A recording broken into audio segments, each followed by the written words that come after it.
हाँ जी, हेलो नमस्कार, welcome to inculcate learning. KVS की प्रिपरेशन हम कर रहे हैं। थ्योरेटिकल पर्सपेक्टिव्स ऑन लर्निंग में 3 टॉपिक मेंशन है, बिहेवियरिज्म, कॉग्निटिविज्म एंड कंस्ट्रक्टिविज्म। ठीक है, और मुझे लग रहा है, मैं उम्मीद कर रही हूँ कि आप लोग इस वीडियो की बहुत टाइम से वेट कर रहे होंगे कि कब इस टॉपिक पे वीडियो डाले, बिहेवियरिज्म, कॉग्निटिविज्म, कंस्ट्रक्टिविज्म।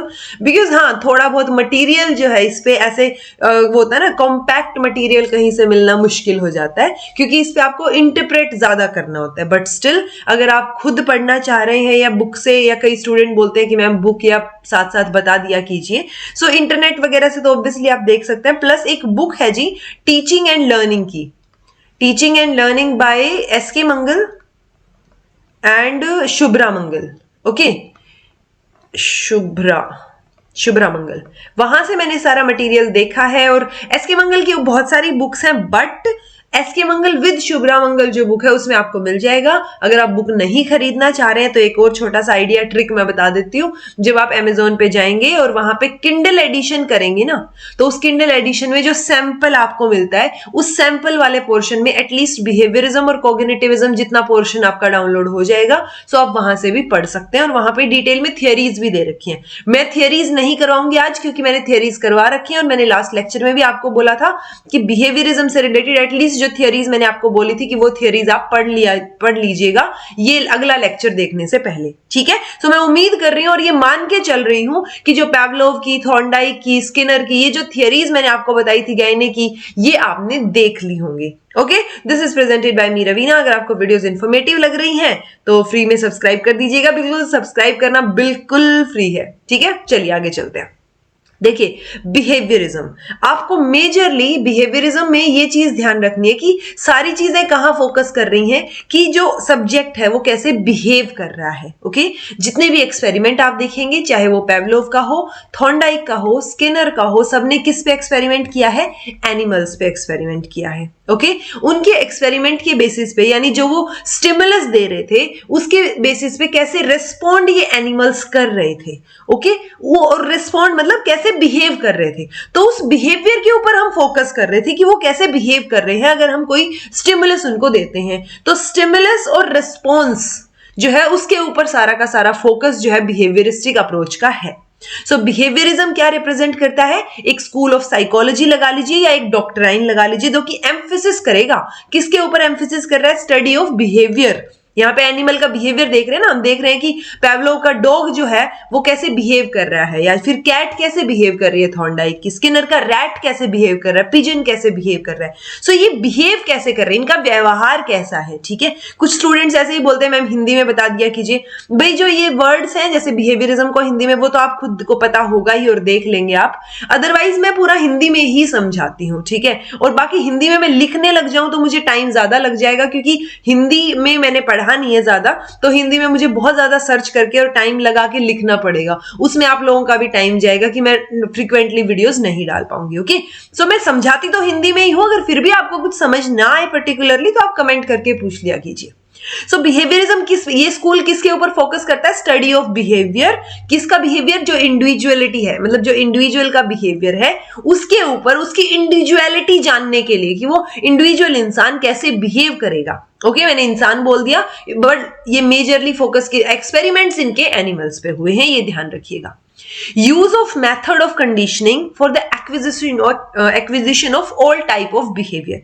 अब कैसा भी बिहेवियर हो, कॉग्निटिव बिहेवियर हो, कॉग्निटिव हो, अफेक्टिव हो, ये डोमेन्स हम पढ़ते हैं ना, उसमें साइकोमोटर, कॉग्निटिव, अफेक्टिव, ब्लूम की टेक्सोनोमी, उसको भी पढ़ लीजिएगा। मैंने ब्लूम की टेक्सोनोमी पे वीडियो भी बना रखी है, अदरवाइज वो देख लेना। ओके, तो ब्लूम की टेक्सोनोमी पे क्या बता रखा है कि कैसे बिहेव करेंगी चीजें। सो ये क्या बोल रहे हैं कि एक तो इंडिविजुअल के ऊपर फोकस करना है, हमें इंडिविजुअल का बिहेवियर देखना है, और दूसरी चीज क्या है कि हम मेथड्स ऑफ कंडीशनिंग जो है वो इसमें यूज कर रहे हैं, ये देखने के लिए कि जितने तरीके के भी बिहेवियर हैं, कॉग्निटिव, कॉग्निटिव, अफेक्टिव, की वो कैसे एक्वायर होते हैं। हमने यही तो देखा ना कि पैवलोव के डॉग पे एक्सपेरिमेंट किया, हमने रिपीटेडली उसको सेम कंडीशंस प्रोवाइड की। हम कंडीशनिंग करना चाह रहे हैं कि जैसे ही बेल बजे, खाना आए या ना आए, वो जो डॉग है उस बेल जो स्टिमुलस है अपना, उसके प्रति सलाइवा वाला रिस्पॉन्स दे।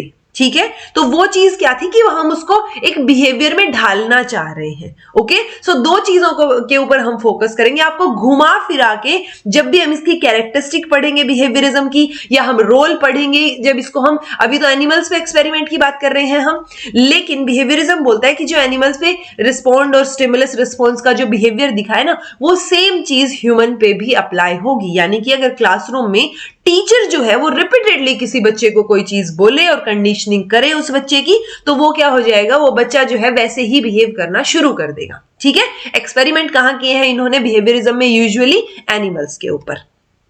एक अमेरिकन साइकोलॉजिस्ट हैं John B Watson, J B. Watson आपने नाम सुना होगा। तो ये साइकोलॉजिस्ट को फादर ऑफ डॉक्टराइन या father of school of psychology यानी फादर ऑफ बिहेवियरिज्म बोला जाता है जी।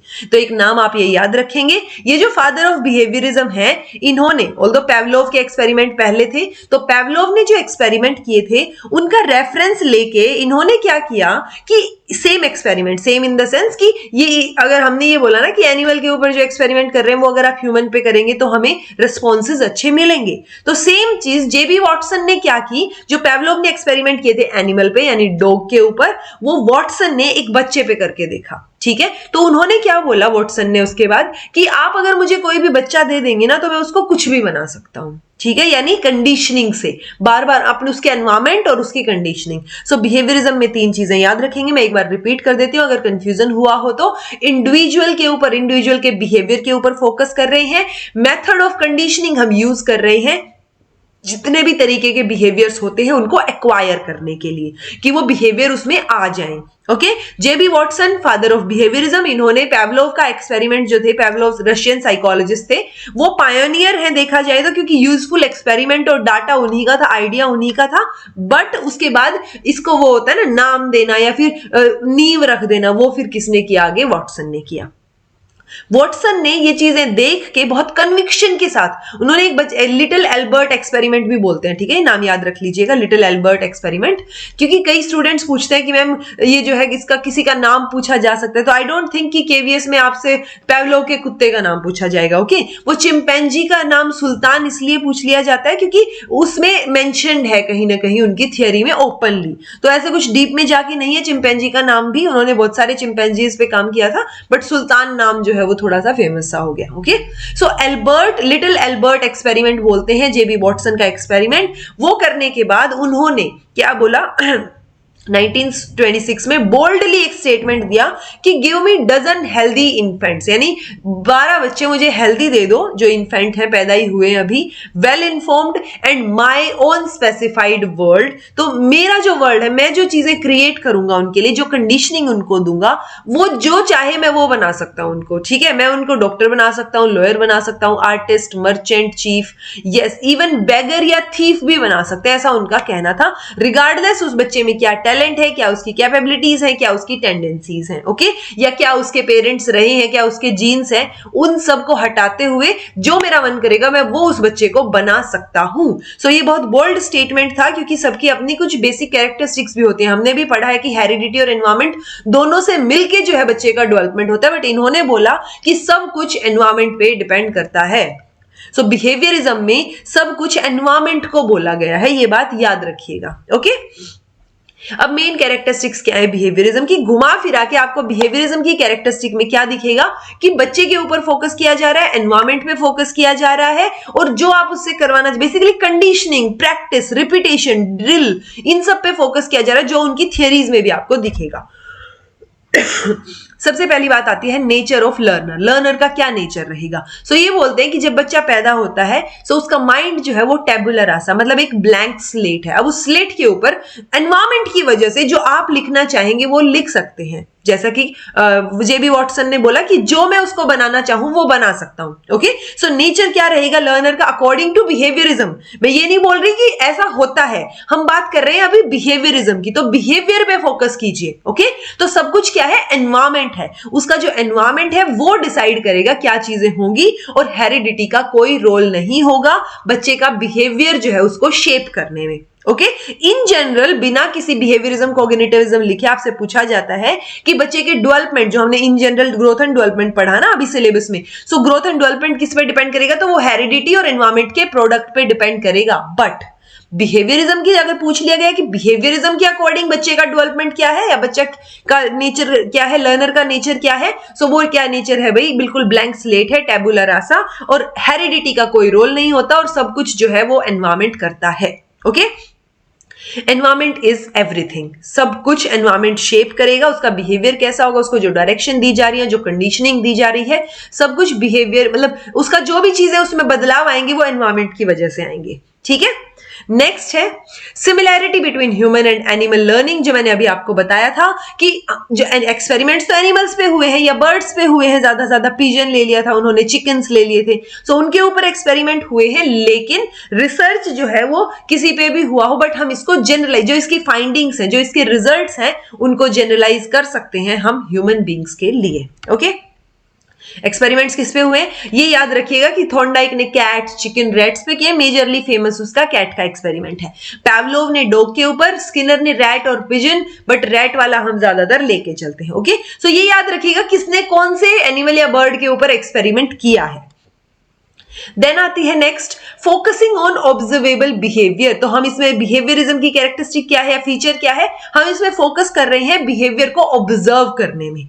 ओके, सो हम किसी का भी observable behaviour as oppose to his internal behaviour, अंदर क्या चल रहा है, माइंड में क्या चल रहा है, कॉन्शियसनेस क्या है, वो अंदर अंदर क्या सोच रहा है, उस पर हमारा कोई लेना देना नहीं है। अब डॉग जो है वो तो दिमाग में हो सकता है ना कि ये सोच रहा हो कि अभी खाना आएगा, ओके, बट हमें उससे कोई लेना देना नहीं, हमें ये है कि जब हमने बेल बजाई तो उसके सलाइवा जो है वो सिक्रीट हुआ। ओके, सो हम उसका बिहेवियर देख रहे हैं, सिर्फ जो बाहर से चीजें हैं, उसके इंटरनल फीलिंग्स, थिंकिंग, उनसे कोई लेना देना नहीं है, ना ही हम उनको ऑब्जर्व कर रहे हैं। ओके, जो हम ऑब्जर्व कर सकते हैं, जो हमें दिख रहा है, जिसको हम मेजर कर सकते हैं, उसकी बात हो रही है।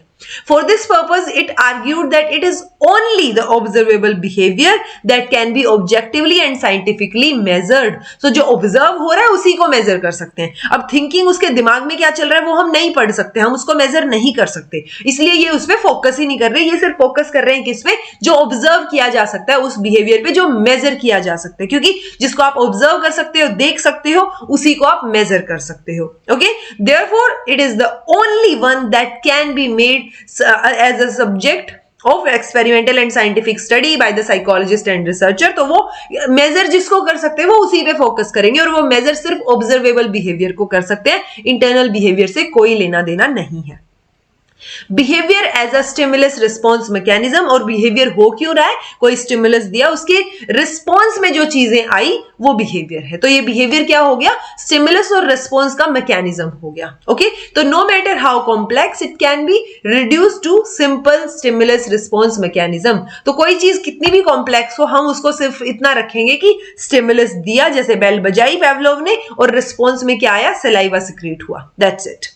Whole purpose of the science psychology is centered around this stimulus response mechanism, जो कि वॉटसन ने मेंशन किया, किस लिए, to predict given the stimulus what reaction will take place, or given the reaction state what the situation or stimulus is that has caused the reaction। तो क्या situation, आपने कुछ स्टिमुलस दिया, जैसे हमने बेल बजाई है डॉग के केस में, या फिर जो वो था ना स्टिमुलस उसको मिला, कैट को भी उसने कुछ प्रेस किया तो उसको स्टिमुलस मिला, तो स्टिमुलस आपको जो मिला उसके बेसिस पे जो आपका रिएक्शन निकल के आया, हम उस रिएक्शन को देख रहे हैं, दैट्स इट। ठीक है, नेक्स्ट है psychology should be considered as a science, behaviourism बोल रहा है कि साइकोलॉजी को साइंस की तरह, साइंस ऑफ बिहेवियर जो है वो डिफाइन करता है behaviourism. It tried to assert that psychology should be considered as a science, therein we can have a scientific study of the behaviour of animals and humans, एक particular controlled condition में हम animal और human दोनों, मतलब अभी तो हमने animal पे एक्सपेरिमेंट किया है ना, तो हम ह्यूमन पे भी ऐसे कंडीशंस में एक्सपेरिमेंट कर पाए कंट्रोल्ड कंडीशन में, इसलिए ये बोल रहे हैं कि इसको जो है साइंस, मतलब इसको साइकोलॉजी को भी साइंस ही कंसीडर किया जाना चाहिए। ओके, जैसे हम यूजुअली साइंस में क्या करते हैं, मान लो कोई ड्रग बनाई, कोई दवाई बनी है, ठीक है, आपने वेब सीरीज वगैरह में कहीं ना कहीं जरूर देखा होगा कि ड्रग बनेगी, फिर वो एनिमल्स पे टेस्टिंग होगी, जो ग्वेना पिग या रैट होते हैं, माउस होते हैं, उनके ऊपर, क्योंकि उनका जो इंटरनल एनालॉजी है, वो एनाटॉमी है, वो अपने जैसी होती है। ओके, तो वो जैसे रिस्पॉन्ड करेंगे, प्रोबेबिलिटी है, मतलब चांसेस है कि हम भी वैसे ही रिस्पॉन्ड करेंगे। ओके, तो वो ड्रग बनती है जब साइंस में, तो पहले वो एनिमल्स पे एक्सपेरिमेंट होगा, फिर उसके 1 फेज ट्रायल होंगे, 2nd फेज ट्रायल, तो ऐसे ट्रायल्स चलेंगे ह्यूमन बींग्स के ऊपर। ओके, तो अगर साइकोलॉजी को साइंस की तरह कंसीडर किया गया तो ये जो एक्सपेरिमेंट अभी तक सिर्फ डॉग पे, कैट पे, जो एनिमल्स पे हुए हैं या बर्ड्स पे हुए हैं, उन एक्सपेरिमेंट्स को हम ह्यूमन पे भी कर पाएंगे, एक सिस्टमैटिक और ऑब्जेक्टिव ऑब्जर्वेशन, और वो भी कंट्रोल्ड कंडीशन में हम उनको देख पाएंगे, ऐसा इनका कहना है। सो थियोरेटिकल गोल क्या है? बेसिकली इसका प्रिडिक्ट करना कि चीजें कैसे हो रही हैं और उनको कंट्रोल करना। ओके, ये कुछ थियरीज हैं जी जो कि किस में मानी जा रही हैं? बिहेवियरिज्म में मानी जाती हैं। Trial and error theory EL Thorndike की, जो मैंने आपको करवा रखी है, कैट वाला एक्सपेरिमेंट, इवान पावलोव की थियरी ऑफ क्लासिकल कंडीशनिंग, ये भी करवा रखी है। इनके बेसिस पे क्लासिकल कंडीशनिंग की थियरी एक जेबी वॉटसन की भी है। जेबी वॉटसन का जो मैंने आपको बताया little Albert experiment. Okay, theory of operant conditioning BF Skinner, एक थियरी ऑफ कॉन्टिग्यूअस कंडीशनिंग भी है ईआर गुथरे की, स्पेलिंग देख लीजिए बस। हल की थियरी है सिस्टमैटिक बिहेवियर की, गैने की थियरी है रॉबर्ट एम गैने की। ओके, मैंने ये जो थियरी है 4th नंबर वाली ईएल गुथरे, ये नहीं करवाई है चैनल के ऊपर, बाकी सारी थियरीज करवा रखी है, एक जेबी वॉटसन की नहीं करवाई। ओके, मुझे जैसे ही टाइम मिलेगा आपके एग्जाम से पहले मैं ये दोनों थियरीज भी लर्निंग थियरी वाली प्लेलिस्ट में डाल दूंगी बना के, एक बार उसको चेक करते रहिएगा। ओके जी, तो और बाकी थियरीज मैं सजेस्ट करूंगी, मैंने पहले ही बोला था कि देख के आइएगा ताकि आपको बेटर तरीके से समझ आए, क्योंकि अगर आपको यही नहीं पता होगा कि थॉर्नडाइक ने क्या एक्सपेरिमेंट किया, पावलोव का क्या एक्सपेरिमेंट था, तो जो मैंने अब तक समझाया आपको डॉग के ऊपर एक्सपेरिमेंट वगैरह वगैरह, वो आपको शायद कम समझ आया हो। ओके, जेबी वॉटसन का क्या था? लिटिल एल्बर्ट एक्सपेरिमेंट था, जिसमें उन्होंने पावलोव के आइडिया को क्या किया था, एक इन्फेंट, उन्होंने क्या देखा था, एक्सपेरिमेंट किया था उनका, वो बता देती हूँ जल्दी से। इन्फेंट उन्होंने एक बच्चा लिया, उस बच्चे को उन्होंने क्या करके देखा, रैबिट और जो ये रैट, डॉग, मंकी, मास्क या फिर मास्क विदाउट हेयर, तो वो क्या किया उन्होंने ऐसे करके देखा, ठीक है, कि बच्चा किस चीज से डर रहा है। बट उन्होंने देखा कि बच्चा तो किसी चीज से नहीं डर रहा, मतलब ये कुछ एक अनफेमिलियर स्टिमुलस बच्चे के सामने किए उन्होंने, कि रैबिट लाके छोड़ दिया, डॉग छोड़ दिया, बट बच्चे को डर नहीं लगा। ओके, अब उन्होंने एक्सपेरिमेंट किया, 9 मंथ का ये बच्चा था एल्बर्ट, जिसको पहले तो ये कंडीशंस में किया, उसने कोई भी फियर या कोई डर का भय वगैरह उसमें कुछ भी नहीं दिखा। अब उन्होंने कुछ एक एक्सपेरिमेंटेशन की, रिसर्चर ने, उन्होंने क्या किया कि मान लो एक वो था, जैसे सामने कोई भी चीज आ रही है उसके, तो एक फियर जनरेट करने के लिए एक बार के साथ हैमर, मतलब एक शार्प नॉइस, शार्प आएगा ये, एक शार्प नॉइस जो है वो क्रिएट करी, जिससे बच्चा एकदम से डर गया। तो उसको क्या लगा कि ये इस रैट की वजह से हो रहा है। ओके, तो वो रैट से डरना शुरू हो गया। तो कंडीशनिंग और एनवायरमेंट की वजह से चीजें चेंज हो सकती हैं, या फिर कई बार होता है ना कि मान लो आपकी आंख पे पट्टी हो और आपने कोई चीज पकड़ रखी हो, बट आपको ये नहीं पता कि क्या है। ओके, तो आप शायद ना डरे, लेकिन जैसे ही आपको बताया जाएगा कि ओके रैट है, या जैसे खतरों के खिलाड़ी में कई बार होता है कि रैट है, क्या है, तो आप एकदम से ऐसे चिल्लम चिल्ली करने लग जाते हैं। ओके, तो एनवायरमेंट को बहुत प्रायोरिटी पे रख रहे हैं जेबी वॉटसन। थियरी ऑफ, नहीं ये नहीं है जी, ये वो वापस से वही आ गया। देन है educational implications, trial and error, उसमें भी क्या चीज बताएगी, ये इंप्लीकेशंस है, देखा जाए ना जितनी भी थियरीज है, जो मैंने अभी तक बिहेवियरिज्म की कैरेक्टरिस्टिक्स और चीजें बताई, वो सारी की सारी चीजें इन थियरीज में भी आपको देखने को मिलेंगी। अब आप क्या कर सकते हैं, ये जो थियरी है, जो बिहेवियरिज्म हमने पढ़ा, इसको हम क्या कर सकते हैं, क्लास में अप्लाई कर सकते हैं। जैसे कि मान लो मैथ्स का बच्चा है, मैथ्स पढ़ रहा है कोई बच्चा, और मैथ्स की नोटबुक चेक करते टाइम टीचर ने उसको बहुत रूडली डांट दिया और ये बोला कि ये भी नहीं पता, ये ठीक नहीं किया, ये वो, तो मतलब डांट दिया बहुत बुरे तरीके से। हो सकता है वो बच्चा इतना डर सहम जाए वहां से, तो उसकी कंडीशनिंग ही वैसी हो जाएगी एनवायरमेंट की वजह से कि वो आगे से उसको मैथ शायद अच्छा ही ना लगे। ओके, और मैथ छोड़िए कि अब तक उसको पढ़ना ही अच्छा ना लगे। सो वो चीज क्या है कि हम कंडीशनिंग के हिसाब से, जो हमारा एनवायरमेंट है, अगर आप लोगों को बिहेवियरिज्म अच्छे तरीके से समझाऊंगी, तो हो सकता है आपका जो बिहेवियरिज्म, कॉग्निटिविज्म, इनके लिए जो डर था मन में, क्योंकि एग्जैक्ट मटेरियल नहीं मिल रहा था आपको, सो उसकी वजह से जो डर क्रिएट हो रहा था वो अब ना हो। ओके, सो पॉइंट क्या है कि घुमा फिरा के सारी चीजें कहां होंगी, हम लर्निंग को पर्पसफुल कर सकते हैं, जो हमें बच्चे में डिजायरेबल चेंजेस लाने हैं वो कर सकते हैं। ओके, तो प्रैक्टिस से, ड्रिल से, रिपीटेशन से वो सारी चीजें हो सकते हैं। ट्रायल एंड एरर में क्या था, रिपीट ही तो कर रहे थे, कि रिपीट करते रहिए जब तक आप सही राह पे नहीं चले जाते। ऐसे ही क्लासिकल कंडीशनिंग ऑफ पैवलोव में था डॉग के ऊपर। सो जो फियर है, लव है, हेट्रेड है, किसी भी सब्जेक्ट के लिए ये कहां से, कंडीशनिंग से निकल के आती हैं चीजें। ओके, जो मैंने आपको अभी मैथ्स के टीचर का एग्जांपल दिया। सो घुमा फिरा के बात क्या निकली, जो कनेक्ट इसको ओके जैसे ये जो कनेक्टिविज्म बोलते हैं ना हम इसको, ट्रायल एंड एरर वाली थियोरी को, तो क्योंकि उसमें कनेक्शन है एक रिस्पॉन्स, स्टिमुलस और रिस्पॉन्स के बीच। ऐसे ही बिहेवियरिस्ट थियोरीज को ये कनेक्टिविस्ट थियोरीज कई बार बोल दिया जाता है। ये किससे बिलोंग करती है, स्कूल ऑफ बिहेवियरिज्म से। इसमें थियरीज मैंने आपको बता दी, थॉर्नडाइक। अब ये याद रखिएगा कि इसने कौन सी थियरी दी है, एटलीस्ट कहीं बहुत इजी क्वेश्चन आए कि थॉर्नडाइक की थियरी का नाम या गुथरे ने कौन सी थियरी दी है, तो वो नाम याद रखिए। हल की कौन सी है, क्लासिकल या ऑपरेंट कंडीशनिंग किसने दी है, ये याद रखिएगा। टीचर का रोल जो है बिहेवियरिस्टिक अप्रोच में क्या रहेगा, वो जो एनवायरमेंट है ना उसको मैनिपुलेट करने का रोल मेजर टीचर का रहेगा। सो टीचर को ये नोट करना है कि learning is not new knowledge but acquired new behaviour, कि आपको उसको बिल्कुल ऐसे नई नॉलेज नहीं है बट आप उसको क्या करवा रहे हैं, एक्वायर करवा रहे हैं एक बिहेवियर में बच्चे की। टीचिंग जो है, environment shapes the behaviour of a learner, तो आप एनवायरमेंट को मैनिपुलेट करते रहेंगे ताकि बच्चे का बिहेवियर जो है वो चेंज होता रहे। टीचिंग इज की इन इंजीनियरिंग द लर्निंग एनवायरमेंट, तो लर्निंग एनवायरमेंट की जब हम बात करेंगे तो मतलब टीचिंग क्या है, वो की है इंजीनियरिंग में, इसमें लर्निंग और एनवायरमेंट वाले केस में। Teacher should give positive reinforcement, तो पॉइंट क्या है, शुड में जब भी बात आई ना तो टीचर को एनवायरमेंट अच्छा ही प्रोवाइड करना चाहिए, बट टीचर यहाँ पे मैनिपुलेट कर सकता है एनवायरमेंट को, ये चीज हमें ध्यान रखनी है। ओके, तो ये सारी चीजें हैं कि टू मच नेगेटिव रेनफोर्समेंट जो है वो बच्चे को डाउन कर सकता है, वो नहीं होना चाहिए। टीचर को बच्चे को मोटिवेट करते रहना चाहिए, उसको इंटरेस्टिंग, हम हमेशा पढ़ते हैं ना कि इफेक्टिव टीचिंग कब होगी। अगर आपने पहली वीडियो देखी हो जो मैंने आपको सजेस्ट की थी यूजीसी नेट वाली, तो उसमें मैंने टीचिंग से रिलेटेड सारी चीजें पढ़ा रखी है। तो वो चीजें क्या है कि आपको, आप टीचिंग को, पढ़ाने को इंटरेस्टिंग कैसे बना सकते हैं, ठीक है। बट इंटरेस्टिंग में भी आप ऐसे शब्द या ऐसी चीजें यूज नहीं करेंगे जो बीइंग अ टीचर शायद आपको शोभा ना दे। ओके, तो अब हमारे सिलेबस में मेंशन क्या है जी, सिलेबस में सिर्फ इतना सा मेंशन है कि perspective of behaviourism on learning with special reference to their implications. Behaviourism सारा पढ़ लिया, अब इसकी इंप्लीकेशंस देख लेते हैं। रोल ऑफ टीचर क्या रहेगा, टीचर का रोल यहाँ पे है एनवायरमेंट को मैनिपुलेट करने का, शेप करने का, ठीक है। सो टीचर, इंस्ट्रक्टर जो है वो ड्रिल, एक second, the role of instructor is not to, नहीं हाँ ठीक है, ड्रिल मतलब पॉइंट क्या है कि आप कंसिस्टेंटली रिपीट कर रहे हैं, क्या कर रहे हैं उसको, जो एनवायरमेंट या जो चीजें हैं उसको ऐसा बना रहे हैं, रिवॉर्ड या पनिशमेंट दे रहे हैं, जो हमने चीजें देखी है स्किनर वाले में भी। सो टीचर का रोल मेजर क्या रहेगा, एनवायरमेंट को कंट्रोल करने का रोल रहेगा। ओके, रोल ऑफ लर्नर क्या रहेगा, अपने आप को उस पैवलोव वाले डॉग या कैट या उनसे थोड़ा सा रिजेंबल करके देखिए कि जो वहां पे वो कर रहा था वो यहाँ पे बच्चा कर रहा होगा। जैसे वहां पे पैवलोव क्या थे, पैवलोव एक तरीके से इंस्ट्रक्टर या टीचर ही तो थे उस डॉग के, ठीक है। सो उनका काम क्या था पैवलोव का, आप इस तरीके से इंटरप्रेट कीजिए इसको। तो पैवलोव का क्या काम था, उस डॉग को क्या करना, स्टिमुलस देना, चीजों को, जो एनवायरमेंट है उसको मैनिपुलेट करना, ताकि अपने जो पैवलोव चाह रहा है डिजायर्ड चेंजेस डॉग में आने चाहिए वो आ जाएं। सेम अप्लाइज टू हियर कि जो यहाँ पे टीचर है वो क्या करेगा, जो बच्चा है उसको क्या एनवायरमेंट और कंडीशनिंग उसकी ऐसी करेगा कि जो डिजायर्ड चेंजेस चाइल्ड में टीचर चाह रहा है वो सारे के सारे आ जाएं।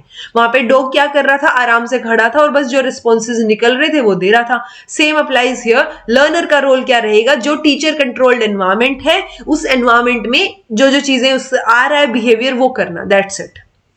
Nature of teacher student relationship क्या रहेगा, मेजरली टीचर सेंटर्ड है सारी की सारी चीजें। सो पैसिव, ऑलमोस्ट पैसिव रोल है लर्नर का, क्योंकि लर्नर सिर्फ वही कर रहा है जो टीचर उसको कह रहा है। Okay, choice of teaching method भी फिर वैसे ही होंगे कि प्रैक्टिस करवाइए, drill, repetition, conditioning, habit formation, ये सारी की सारी बातें जो है वो टीचिंग मेथड में आ जाएंगी। क्लासरूम एनवायरमेंट की बात करें तो एनवायरमेंट ही सब कुछ है बिहेवियरिज्म में, environment is everything. Okay, understanding of discipline power, ये एक चीज जो है मेंशन है सिलेबस में, अंडरस्टैंडिंग ऑफ डिसिप्लिन। डिसिप्लिन जब हम बात करते हैं ना तो दो चीजें होती है, एक तो हम सब्जेक्ट को डिसिप्लिन की तरह लेते हैं, ठीक है, अंडरस्टैंडिंग द डिसिप्लिन, जो एक सब्जेक्ट ही हम पूरा का पूरा किस में पढ़ते हैं, बीएड में पढ़ते हैं। ओके, एक वो एस्पेक्ट हो सकता है। दूसरा एस्पेक्ट कि क्लास में कैसा डिसिप्लिन है, अगर हम बिहेवियरिज्म की बात करें तो यहाँ पे कंपैरेटिवली आपको स्ट्रिक्ट डिसिप्लिन देखने को मिलेगा। मेरा जो अंदाजा है यहाँ पे अंडरस्टैंडिंग ऑफ डिसिप्लिन का, वो क्लासरूम के एनवायरमेंट और डिसिप्लिन की बात कर रहे हैं ये। ओके, सो ये पूरी की पूरी रिस्पॉन्सिबिलिटी टीचर की है यहाँ पे डिसिप्लिन मेंटेन करने की। सो आपको कंपैरेटिवली एक स्ट्रिक्ट डिसिप्लिन जो है वो बिहेवियरिज्म में देखने को मिलेगा। ये हो गया जी आपका बिहेवियरिज्म। कुछ समझ नहीं आया है तो कमेंट करके पूछिएगा, समझ आ गया है तो प्लीज कमेंट करके जरूर बताइएगा कि समझ आ गया। Okay, this was all about today. Thank you so much for watching. Be happy, keep smiling, be consistent in your studies. इन मुद्दों में मत पड़िए कि एग्जाम कब होगा, फरवरी मार्च। आप ये लगा के चलिए 1 महीने में आपका एग्जाम है। अब 1 महीने बाद भी हुआ तो भी आपकी तैयारी तो पूरी रहेगी ना, तो इसलिए कोशिश कीजिए रोज थोड़ा थोड़ा पढ़ते रहिए और इधर उधर की फालतू वीडियोस मत देखिए कि एग्जाम कब होगा। जब भी होगा आपको पता चल जाएगा। ठीक है, so this was all about today. Subscribe कर देना इनकलकेट लर्निंग को, क्योंकि सब्सक्राइब करना बिल्कुल मुफ्त है।